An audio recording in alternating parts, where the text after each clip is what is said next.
Hey guys, it's Will here again. I'm gonna do a bit more civilization stuff tonight. I've had a couple of requests from people to look at doing some info stuff, some information about how the game works and what kind of navigation tools are in the game, because sometimes it's not very intuitive. But before I do that, I just wanted to give a bit of a shout out, particularly to Zach from Tasmania. Thanks for some of the advice that I got from Zach, as well as some of his buddies. Goodwill 18111. Well, there's a lot of ones there. G'day Goodwill, Aussie Matt, and Just Some Joker. Thanks for subscribing, thanks for tuning in, and for commenting and liking. If you'd like to see more of the kinds of things that I'm doing, then I'd love you to subscribe, to like, and leave your comments.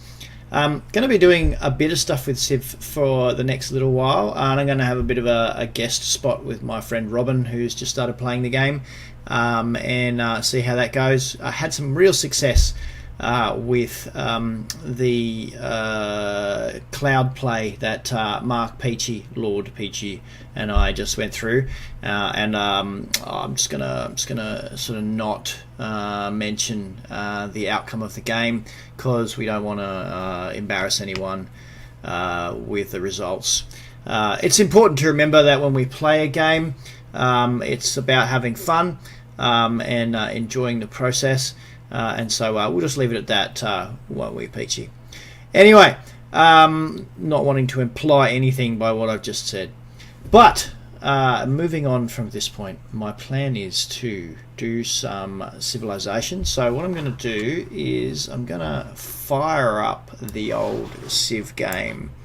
So we'll do that. Just bear with me a moment whilst I get all my stuff together and transition. Oops, that's not supposed to be there. Get rid of that.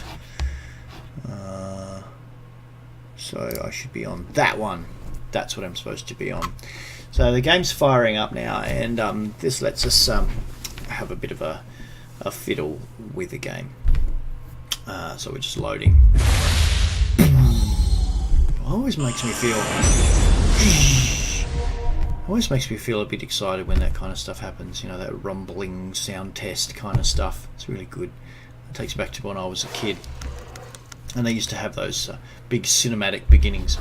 So what we're going to do is we're going to create a new game, and I'm just going to keep it simple. Let's go for a random leader. I'm going to leave all that because none of that really matters at the moment, because it's just going to be showing you the opening window. But let's see. Have a guess now. And see which leader you think it's going to be. I'm going to put up a little poll thing here, so you have the opportunity to click on that poll at this point in time, and say which leader you think it might be, and then we'll see who was right. I'm going random, but I'm thinking let's guess that it's going to be Gandhi of the Indians. Okay, that's my pre-guess. We'll see how that goes. Alright, so click on Start Game, and it goes through the initial loading screen with the exciting chorus of music behind. From the first stirrings of life, here we go. Water, we've got the great Giorgio beasts of the Stone Age, from the Greek man Empire. Taking his first upright So that's steps. pretty cool. You have come far. Listening to Now Sean Bean. begins your greatest quest. Yes, one From does this not early cradle of simply civilization on play towards the civilization. stars. Go, Queen go. of Sparta. Sparta. Glory to you and your loyal hoplite armies. Oh, this is madness. No. Greece savours the blessings This from Ares is that Sparta. every victory brings, and your people applaud your thoughtful governance and cultural marvels. Stand proud for the legacy of Greece and of your achievements. Oh, I hate interrupting Sean Bean, but that just happens sometimes. Alright, so what we've got here, I'm just going to move myself because I'm feeling a little uncomfortable about being in front of the city screen. You're going to need to be able to see that in a moment, because then I can turn and look at that. Yeah, I can. Alright, so that's my positioning there. Alright, so what we're going to do is I'm just going to go for a bit of a navigate around the screen, and you can see my little pointer here.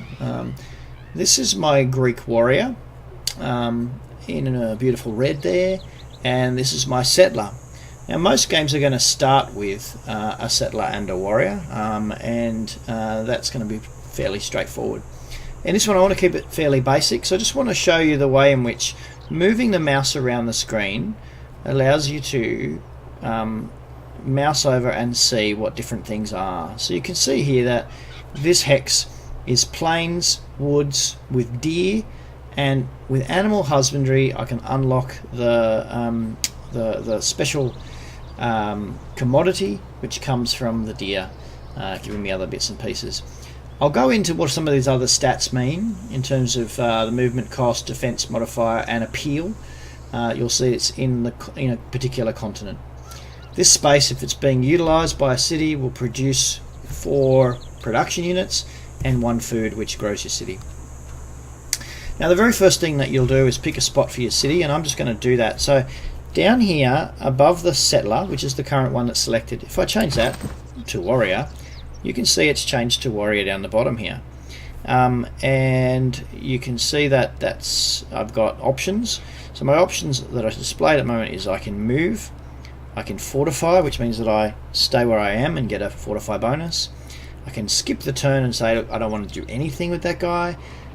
Or I can put him on alert, which means that it will automatically come up awake again as soon as something nearby comes to pass. Now as well as that, I've got a couple of hidden options that stay hidden, because there's automatic exploration, which will just put the unit on auto and send it out until it finds danger. Or if I don't like the unit, I can delete the unit and get rid of it. Oh, I never do that. I don't know, maybe if you had too many units and it was costing you too much money, then you might do that. Going to hide those. Back to the settler. One of the cool functions on this is that what you want to do with a settler is found a city, and this is showing me that there are 2 nice recommended city foundation spots over here in the desert, and 1 nice one here where I am, and for simplicity's sake today I'm just going to do that. So I'm founding the city. Okay, finding the city gets me a Eureka bonus. These are important because I've founded it on the coast, so I've got a bonus to my sailing advance, which means that this little blue line going around here is a whole bunch of research I don't have to do, so I'm advanced in that. When I choose to do that, I only have to get around this part. That gives me a bit of a faster development. Continue. So now I've got a few options. Sparta now exists, and I've clicked on Sparta. You can see I just did that, and now I've got some info about Sparta here as a place. Currently nothing is being produced in Sparta. I haven't done it yet. Sparta is producing 4.2 production, 2 from buildings, 2 from the palace. Yes, two from buildings, which is the palace, 2 from worked tiles, so the tile that I'm using is actually giving me 2, and 5% from amenities, so I'm getting 0.1, so that's why I'm getting that funny 4.2. Alright, I can look at my food. How much food is being produced by my citizens from work tiles? How much culture am I getting from my city? And this affects both my cultural value and how fast my expansion takes place. So this area here is the current border of my city and my nation, and I can expand that border by improving culture. Science is coming from population and from buildings, and so I'm getting an amount there. I'm getting nothing from faith, and I'm getting some gold from buildings and from work tiles. Now, all this business about work tiles is important. When I click on these ones at the top here, I've got some options. I can toggle the city details. There's a lot of information in there about my city and what it looks like and what things are kind of happening. And it's useful to have a look at. Tells me when I'm going to grow, how many people are happy, where it's all coming from. I can look at the districts that have been built, wonders and the like. I can look at religion, which is a non-event at the moment. I can look at loyalty, which is good. And I can look at power, which is important later on in the game. So the next tab down here that I'm looking at is a tab that actually talks about purchasing tiles. So when I click on this purchasing tiles tab, I can actually purchase any of the tiles that are outside of my area without waiting for them to be produced into for 50 gold, which I don't have, but I will have. And it tells me what I'll get for that one. So this one here, this desert space, I'll get nothing for because it doesn't do anything.